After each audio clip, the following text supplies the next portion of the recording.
सभी को नमस्कार। कक्षा 10वीं गणित अध्याय 3 देख रहे हैं। दो चर वाले रैखिक समीकरण युग्म में प्रश्नावली 3.3 का सवाल नंबर 3 का पहला देख रहे हैं। सवाल नंबर 3 कहता है सवाल दे रखे हैं, उन सवालों के हमें रैखिक समीकरण युग्म बनाने हैं और उन रैखिक समीकरण युग्मों को प्रतिस्थापन विधि से हल करना है। पहला सवाल था उसका, दो संख्याओं का अंतर 26 है और एक संख्या दूसरी संख्या की तिगुनी है, उन्हें ज्ञात करो। उन्हें ज्ञात करो तो मानेंगे, माना वे संख्याएं x तथा y हैं और प्रश्न की शर्तों से हम रैखिक समीकरण युग्म बनाएंगे और उन्हें हम प्रतिस्थापन से हल करेंगे। तो यहां लिख रहे हैं हम, हल लिख करके, माना वे संख्याएं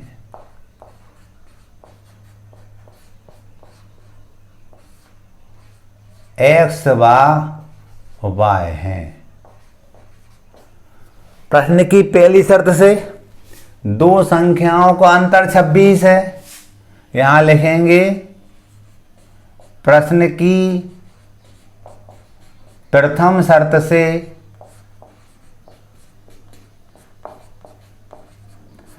दो संख्याओं का अंतर है 26 है। अंतरण डिफरेंस, पहली संख्या x थी, दूसरी y थी, इनका जो अंतर है वह है 26 है, यानी 26 के बराबर है। समीकरण नंबर 1 बन गया। अब हम लिखेंगे यहां प्रश्न की दूसरी शर्त से, प्रश्न की दूसरी शर्त से ये क्या थी, एक संख्या दूसरी की तिगुनी है। एक संख्या x दूसरी संख्या y की 3 गुनी है। समीकरण नंबर 2 बन गया। ये रैखिक समीकरण युग्म बन गए हैं, इनको प्रतिस्थापन से हल करना है। तो समीकरण 1 में समीकरण 2 से x बराबर 3y रख देंगे। हम यहां पर लिखेंगे समीकरण 1 में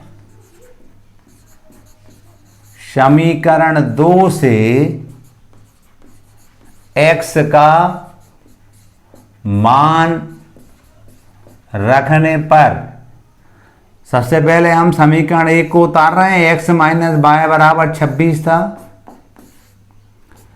x का मान रखेंगे, कितना है 3y, 3 इंटू वाई ऋण वाई बराबर 26। x के स्थान पर 3y रख दिया।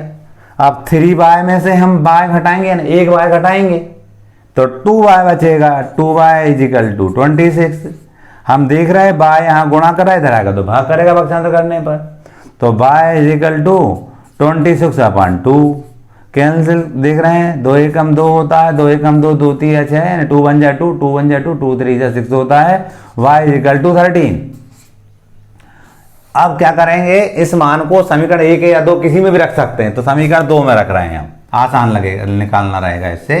समीकरण 2 में y बराबर 13 रखने पर समीकरण 2 को लिखा हमने, x इजिकल टू 3y, समीकरण 2 था। इसमें हम क्या करेंगे, x वही रहेगा, 3 भी वही रहेगा, y के स्थान पर 13 रख देंगे हम। x इजिकल टू 13 का 3 से गुणा करें, 13 3 जा 39, 13 3 39 होता है। यहाँ उत्तर लिख देंगे अब, अतः वे संख्याएं 39 व 13 होंगी। ये हमारा आंसर हो जाएगा। पहला क्वेश्चन देखा हमने, तीसरे का पहला 3.3 एक्सरसाइज है, उसमें तीसरे का पहला। अब तीसरे का दूसरा देखेंगे हम। क्वेश्चन नंबर 2, तीसरे का दूसरा, दो संपूरक कोणों में बड़ा कोण छोटे कोण से 18 अधिक है, उन्हें ज्ञात करो। हमें क्या करना है, रैखिक समीकरण युग्म बनाना है और उन्हें प्रतिस्थापन विधि से हल करना है। तो रैखिक समीकरण युग्म बनाने के लिए पहले मानेंगे हम कि जो दो संपूरक कोण मानेंगे कि वे कोण x व y हैं, माना वे कोण x व y हैं। संपूरक कोण क्या होते हैं, कॉम्प्लीमेंट्री एंगल क्या होते हैं अपने, ऐसे दो कोण जिनको जोड़ने पर 180 अंश मिल जाए। ठीक है, ऐसे दो कोण जिनका योग 180 अंश के बराबर हो उन्हें हम सप्लीमेंट्री कोण एंगल कहते हैं, या हम कहते हैं संपूरक कोण कहते हैं। क्लियर? तो मानेंगे माना वे कोण x व y हैं। हल लिख रहे हैं हम, माना वे कोण x व y हैं, x व y हैं, डिग्री में है एक्चुअल में। अब प्रश्न से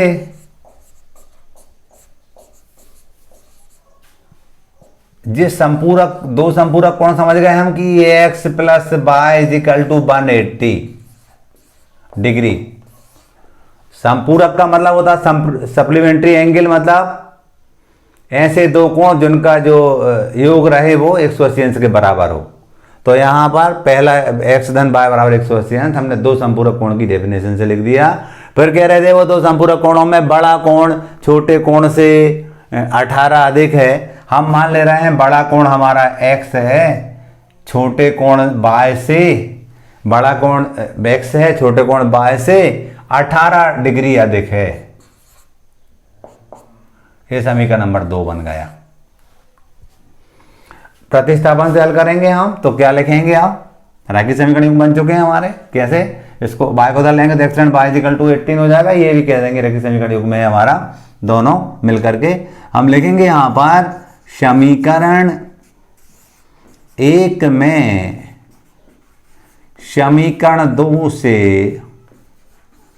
x का मान रखने पर x धन y बराबर 180 दिया था, समीकरण 1 था। इसमें x के स्थान पर y प्लस 18 लिख देंगे हम, यहाँ y प्लस 18 लिख दिया, धन y बराबर 180। हमने x को हटाया, x की वैल्यू रख दी थी। अब y और y को ऐड करेंगे तो 2y हो जाएंगे। y का कोफिशिएंट यहाँ 1 है, y कोफिशिएंट यहाँ 1 है, y के बाजू में कुछ नहीं है तो उसका गुणांक 1 मानते हैं अपन। तो ये हो जाएगा 2y और 180 यहीं पर है, ये धन 18 थे, कराएंगे ऋण 18 हो जाएंगे। यहाँ पर 2y बराबर घटाएंगे, 10 में से 8 गए 2, 7 में से 1 गए 6, 162 आएगा। y बराबर 162 बटे 2, कैसे? ये 2 गुणा करा तो भाग करेगा, 2 1 जा 2, 2 8 जा 16, 2 1 जा 2। तो ये आया y इज इक्वल टू 81, 2 से काटा तो 81 अंश हो गया जी। अब हम क्या करेंगे? समीकरण 2 में y बराबर 81 रखने पर 2 क्या था हमारे पास? x plus y, x is equal to y plus 18 था समीकरण नंबर 2 हमारा। x यहीं रहेगा, बराबर y का मान है 81 plus 18, x is equal to जोड़ने पर 99। तो हम कहेंगे अतः बे कोण 99 डिग्री व डिग्री कोण की माप अंश में होती है, वह 81 डिग्री के होंगे। ये हमारा आंसर हो गया। क्वेश्चन नंबर हमने तीसरे के सेकंड को कंप्लीट किया। अब तीसरे का हम तीसरा देखेंगे। क्वेश्चन नंबर तीसरे का तीसरा, एक क्रिकेट के कोच ने 7 बल्ले तथा 6 गेंदें 3,800 रुपये में खरीदी। बाद में उसने 3 बल्ले और 5 गेंदें 1,750 रुपये में खरीदी। प्रत्येक बल्ले और प्रत्येक गेंद का मूल्य ज्ञात करो। पहले मानेंगे कि एक बल्ले का मूल्य x रुपये है और एक गेंद का मूल्य y रुपये है। तो दो शर्तें दे रखी, कंडीशंस दे रखी, दो उनके माध्यम से हम 2 इक्वेशन बनाएंगे और उन इक्वेशन को हम प्रतिस्थापन विधि से हल करेंगे। तो हल करने जा रहे हैं। हल लिखा हमने सॉरी, माना एक बल्ले का मूल्य x रुपये तथा एक गेंद का मूल्य y रुपये है।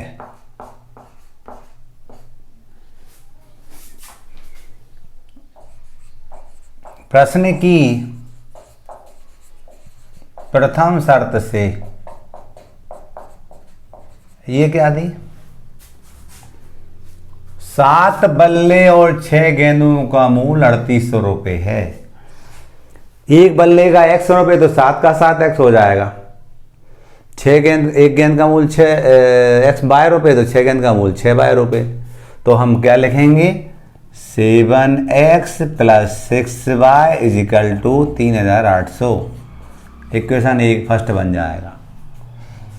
अब यहां लिखेंगे प्रश्न की दूसरी शर्त से, प्रश्न की दूसरी शर्त से ये क्या थी, 3 बल्ले और 5 गेंदों का मूल 1750 रुपये है। 3 बल्ले यानी 3x रुपये और 5 गेंदे यानी 5 बाय रुपये। तो हम लिखेंगे 3x + 5y = 1750। समीकरण नंबर 2 बन गया। ये रैखिक समीकरण बना लिए। इनको हम प्रतिस्थापन विधि से हल करेंगे। करने के लिए समीकरण 2 से हम x की वैल्यू निकाल रहे हैं पक्षांतर करके और समीकरण 1 में रखेंगे। तो यहां से x की वैल्यू निकालेंगे तो 3x = 1750 ऋण 5y, पक्षांतर कर दिया, धन 5y इधर आया तो ऋण 5y हो गया। अब x की वैल्यू निकालना तो x यहीं रहेगा, x के साथ ये 3 गुणा करा, इधर आएगा तो भाग करेगा, 1750 ऋण 5y/3। ये समीकरण नंबर 3 बन गया। क्या करेंगे हम अब समीकरण 1 में, यहां लिखेंगे समीकरण 1 में समीकरण 3 से x का मान रखने पर तो समीकरण 1 को उतारेंगे। यहां क्या था, 7x + 6y = 3800। समीकरण नंबर 1 लिख दिया हमने। ये समीकरण में हम s के स्थान पर इस मान को रख देंगे हम, तो 7 यही रहेगा। क्या मान था, 1750 ऋण 5y/3 धन 6y = 3800। इसको आगे करने का तरीका होता है हमारा, इस समीकरण के प्रत्येक पद में 3 का गुणा करेंगे हम। दूसरे शब्दों में ये 3 का गुणा यहाँ कर देंगे, यहाँ कर देंगे हम, और इस 5 के 7 का इससे और इससे कर देंगे हम। तो करने जाना, देखना आप, 7 9 7 पन्ना 35 के 5 आता है 3 7 49 और 3 52 के 2 आता है 5 7 कम 7 और 5 12 12,250। 7 का इससे 7 पन्ना 35 बाय, अब इस 3 का इससे 3 का 18 बाय, 3 का इससे 3 9 3 9 3 8 जो विचार आता है 2 3 3 का 9 और 2 11 11,400। अब बाय वाले एक तरफ कर लेंगे, बिना बाय वाले एक तरफ पक्षांतर के माध्यम से। तो हम देख रहे हैं -35 में +18 बाय घटाएंगे तो -17 बाय बचेंगे। यहाँ पर 11,400 तो था ही, इसको पक्षांतर करके इधर ले जाएंगे तो ऋण 12,250।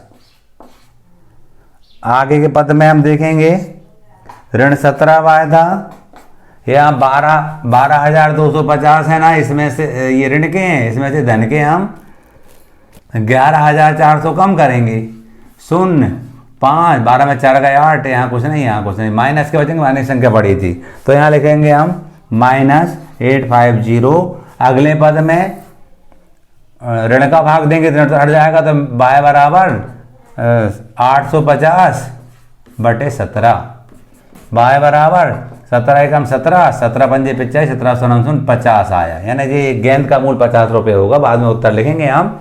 अब क्या करेंगे हम, जिसे समझ आया, 17 बन जाए 17 और 17 5 जाए 85 और 17 0 0। अब यहाँ लिखेंगे हम समीकरण 3 में y बराबर 50 रखने पर, समीकरण 3 क्या था, ये था x बराबर 1750 ऋण 5, y का मान 50 रख देंगे पूरे के बटे 3, x बराबर 1750 ऋण गुणा करेंगे अपन 5 5 25 250 आएगा बटे 3, घटाएंगे तो 150, तो ये काटेंगे हम तो 1500 बचेंगे, 1500 बटे 3 काटने पर 3 5 15 399 399, 1750 में से 250 कटाएंगे 1500 बचेगा, 3 का बाद देंगे 3 5 15 399 399। अब क्या लिख देंगे हम, अतः उत्तर लिखेंगे, अतः एक बल्ले का मूल्य बराबर 500 रुपये और एक गेंद का मूल्य बराबर 50 रुपये। इस टाइप से हमारा ये आंसर हो जाता है। क्वेश्चन नंबर तीसरे का तीसरा हमने किया, अब तीसरे का चौथा करेंगे हम।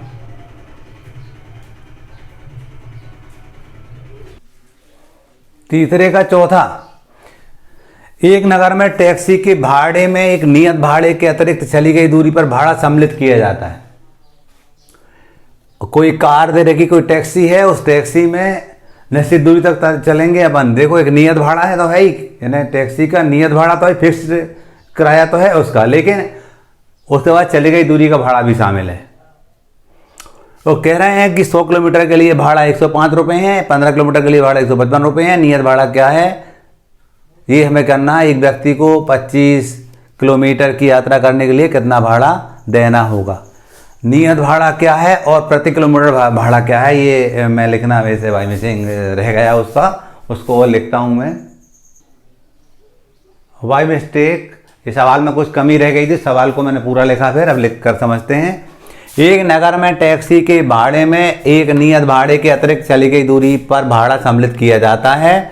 10 किलोमीटर के लिए भाड़ा 105 रुपये है और 15 किलोमीटर के लिए भाड़ा 155 रुपये है। नियत भाड़ा तथा प्रति किलोमीटर भाड़ा क्या है। एक व्यक्ति को 25 किलोमीटर यात्रा करने के लिए कितना भाड़ा देना होगा। क्या होता है, कोई टैक्सी है, टैक्सी का नियत भाड़ा तो है ही, लेकिन प्रति किलोमीटर भाड़ा और लिया जाता है। ठीक है, सबसे पहले हम रेखा समीकरण को बनाएंगे और फिर हम वो नियत भाड़ा भी निकालेंगे और प्रति किलोमीटर भाड़ा भी निकालेंगे, और किसी व्यक्ति द्वारा 25 किलोमीटर यात्रा कर रहा है तो कितने पैसे देने पड़ेगा वो भी निकालेंगे हम। ठीक है, तो देखिएगा मानेंगे, यहां से अपन अनुमान लगाते हैं क्या माने हम। नियत भाड़ा माना, नियत भाड़ा 100 रुपये है और प्रति किलोमीटर भाड़ा 22 रुपये है। माना, हल लिखेंगे अपन, माना नियत भाड़ा 100 रुपये है, 100 रुपये तथा प्रति किलोमीटर भाड़ा Y रुपये है। प्रश्न की प्रथम शर्त से, प्रश्न की प्रथम शर्त से पहली शर्त क्या कहती है, 10 किलोमीटर का भाड़ा 105 रुपये है। हम जान रहे हैं कि 1 किलोमीटर का भाड़ा 22 रुपये है, तो 10 का 10 22 होगा। और टैक्सी का नियत भाड़ा तो है ही, हमारा नियत भाड़ा तो है ही, लेकिन हमें 10 किलोमीटर की यात्रा करना है तो 10 रुपये हो जाएगा, 10 22 हो जाएगा, तो 10 22 रुपये किराया हो जाएगा। ये टोटल जो होगा वो 105 के बराबर है। समीकरण नंबर 1 हो गया। एक्स कहाँ से लिखा हमने, ये नियत भाड़ा था ना, नियत भाड़ा टैक्सी का नियत भाड़ा तो है ही, लेकिन 10 किलोमीटर नियत भाड़ा मान लीजिए एक्स माना पड़ा तो एक्स लिख दिया।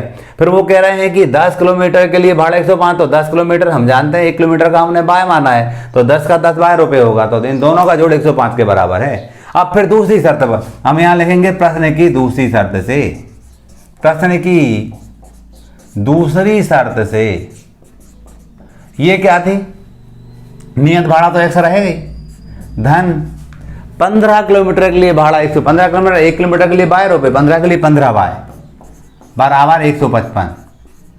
समीकरण नंबर 2 रैखिक समीकरण बन गए, इनको हमें प्रतिस्थापन विधि से हल करना।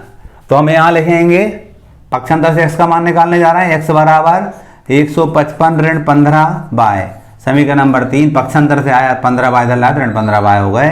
हम लिखेंगे समीकरण 1 में, समीकरण 1 में समीकरण 3 से x का मान रखने पर, मान रखने पर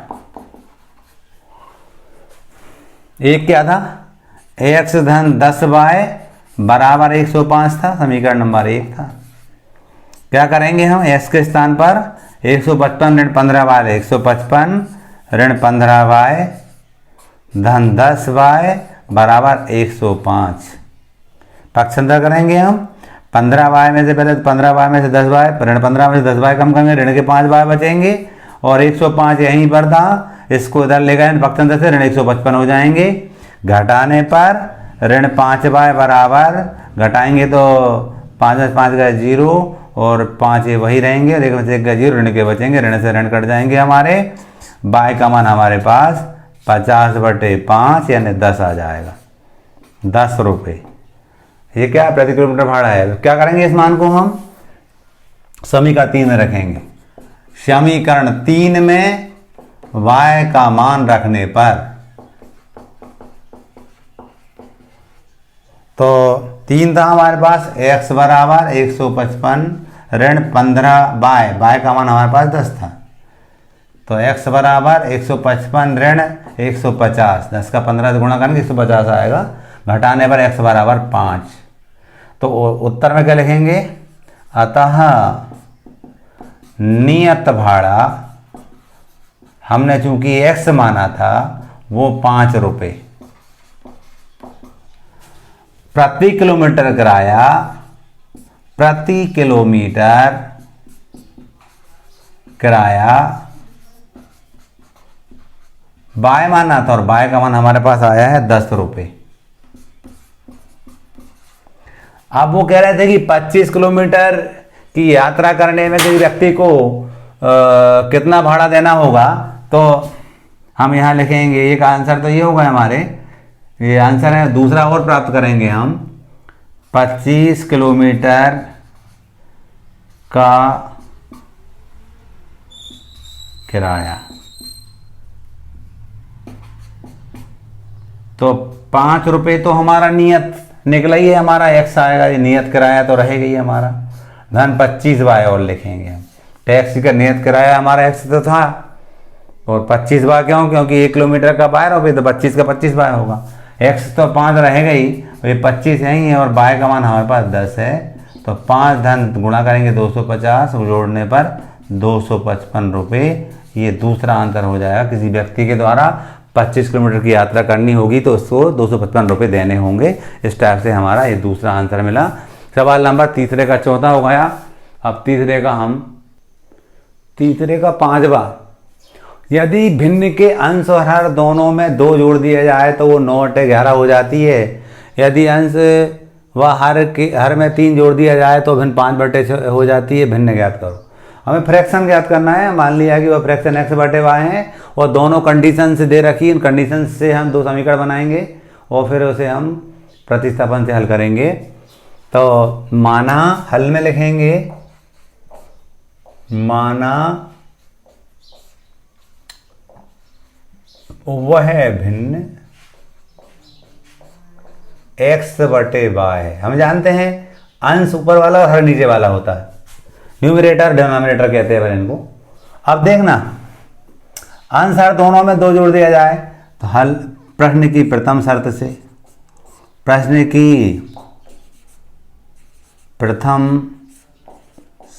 से हमने माना हुआ है भिन्न x/y थी, भिन्न फ्रैक्शन x/y था। अब प्रश्न की प्रथम शर्त क्या कहती है? सबसे पहले हम उसका न्यूमरेटर डिनोमिनेटर लिखेंगे।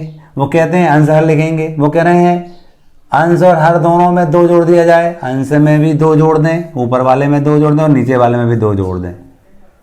अंश में 2 जोड़ दें, हर में 2 जोड़ दें, तो भिन्न क्या हो जाती है? 9/11 हो जाती है। अंश ये था, हर ये था, इनमें 2 को जोड़ दिया जाए तो फिर 9/11 हो जाती बराबर लगाएंगे। हम त्रिकोण पक्षांतर से समीकरण बनाएंगे। 11 किससे गुणा करेंगे? 11x धन 11 दूनी 22, 9 करेंगे 9y, 9 दूनी 18। पक्षांतर करेंगे 11x ऋण 9y बराबर 18 ऋण 22। क्या किया? ये 9y ऋण 9y हो गए, 18 अपने स्थान पर था, ऋण धन ऋण 22 होगा। पक्षांतर किया हमने, ये लिख सकते हैं पक्षांतर करने पे बाजू में। ये 11x ऋण 9y बराबर घटाने पर ऋण 4 आएगा। ये समीकरण 1 बन गया। अब प्रश्न की दूसरी शर्त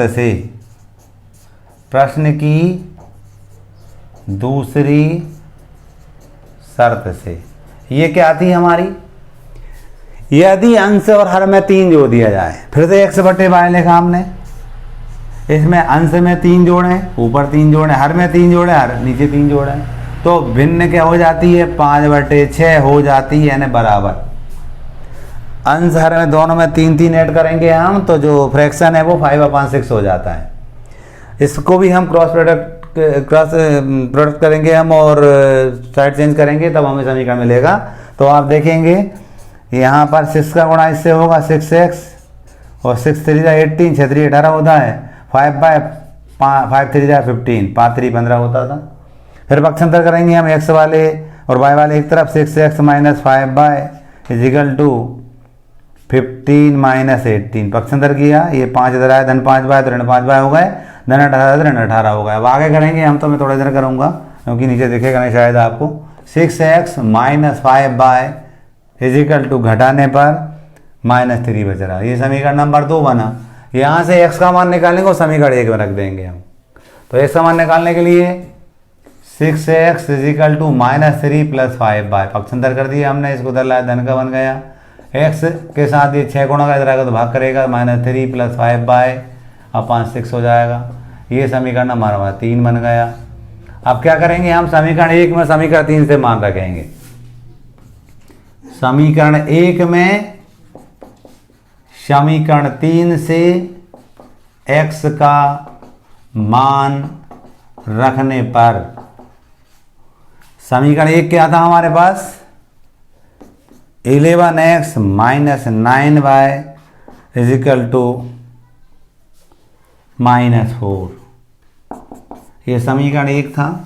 इसमें हम क्या करेंगे, 11 यहीं रहेंगे, s का मान क्या रखेंगे, -3 + 5/6 -9y = -4।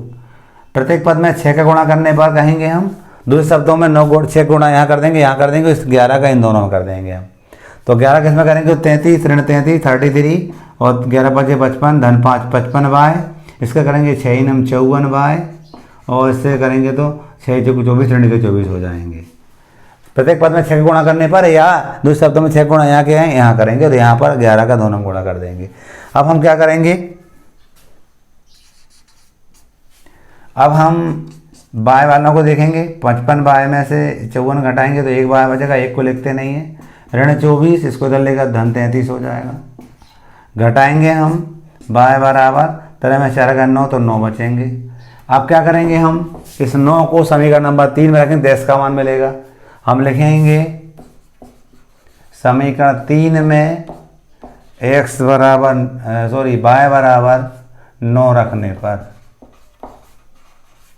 3 क्या था, x बराबर ऋण 3 धन 5, y का मान 9 था बटे 6, x बराबर ऋण 3 9 × 5 45 बटे 6, x बराबर 42 बटे 6। हम जानते हैं 9 5 से 45 होता था, 45 में से -3 कम +42 बचेंगे क्योंकि लक्ष्य संख्या बड़ी थी। अब 6 एकम 6 6 7 42, y बराबर x बराबर 7 आया।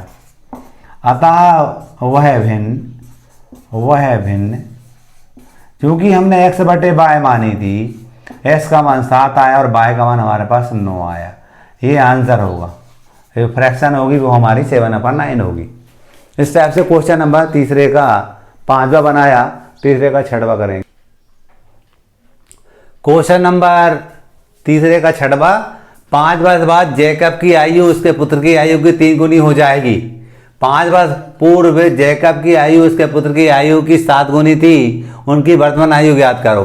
क्या करेंगे हम, सबसे पहले जैकब और उसके पुत्र की वर्तमान आयु मानेंगे, और जैसे ही हमें वर्तमान आयु मालूम होगी 2 समीकरण बनाएंगे हम, और उन समीकरणों को हम प्रतिस्थापन विधि से हल करेंगे। तो माना, हल लिख करके माना जैकब की वर्तमान आयु x वर्ष तथा उसके पुत्र की वर्तमान आयु y वर्ष है, ये माना। प्रश्न की प्रथम शर्त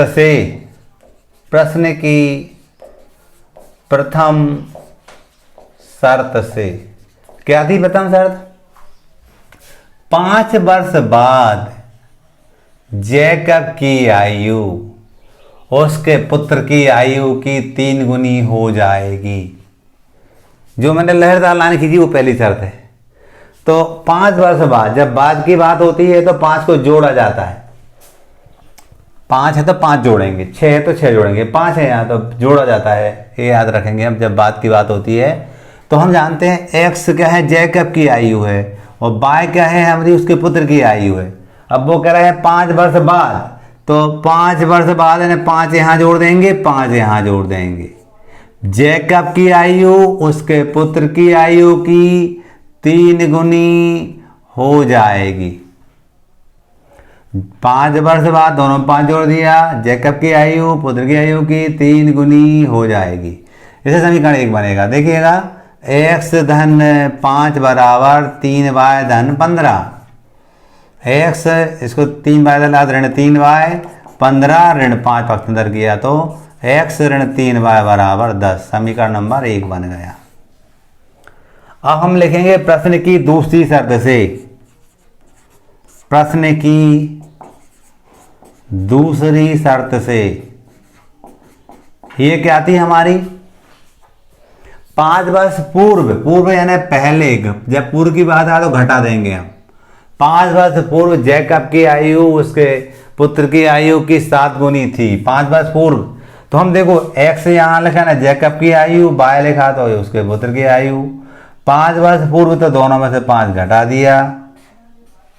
जैकब की आयु पुत्र की आयु की 7 गुनी थी। क्लियर? पूर्व की बात हो तो माइनस करते हैं, x और y दोनों से -5 किया हमने।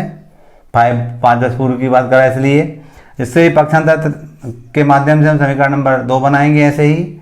तो x - 5 = 7y - 7 पन्ना 35, 10 का गुणा करेंगे हम। y को डालेंगे y वाले पद को, तो x - 7y = -35 + 5। तो x - 7y = -30। समीकरण नंबर 2 आया। आगे समीकरण 2 से ही हम x का मान निकाल लेंगे, तो x बराबर मिलेगा हमें x बराबर -30 + 70। समीकरण नंबर 3 7y है जी, 70 नहीं है, 7y है, y मिस्टेक। मैं उसको इस टाइप से x यही रहेगा, -7y रहेगा + 7y होगा, -30 अपने स्थान पर था। हम लिखेंगे अब समीकरण 1 में समीकरण 3 से x का मान रखने पर x - 3y = 10 था। ये समीकरण नंबर 1 था। इसमें x के स्थान पर हम -30 + 7y रख देंगे। -30 + 7y -3y = 10। यहाँ देख रहे हैं हम 7y में से 3y कम करेंगे, 4y बचेंगे। ये 10 अपने स्थान पर उधर लेकर धन 30 हो गए। 4y बराबर 40, 10 धन 30 40 हो जाएंगे। y बराबर 40/4, y बराबर भाग देने पर 10 आ रहा है। अब यहाँ पर हम ये जो y का मान आया है इसे हम समीकरण नंबर 3 में रख देंगे। समीकरण 3 में y बराबर 10 रखने पर x बराबर -30 धन 7, y का मान था हमारे पास 10, x बराबर -30, 7 का 10 से गुणा करेंगे 70, x बराबर 40। अब क्या माना था हमने? ये माना था वो लिख देंगे। अतः जैकब x माना था उसकी आयु x बराबर 40 वर्ष, जैकब 40 वर्ष का होगा, और उसका जो पुत्र था उसको y माना था, और y का मान हमारे पास 10 में लाया तो 10 वर्ष का पुत्र होगा। ये हमारा उत्तर हो गया। इस टाइप से हमने सवाल नंबर 3 का 6वां कंप्लीट किया। ये प्रश्नावली कंप्लीट होती है। अगली प्रश्नावली आगने वाले वीडियो में मिलेगी।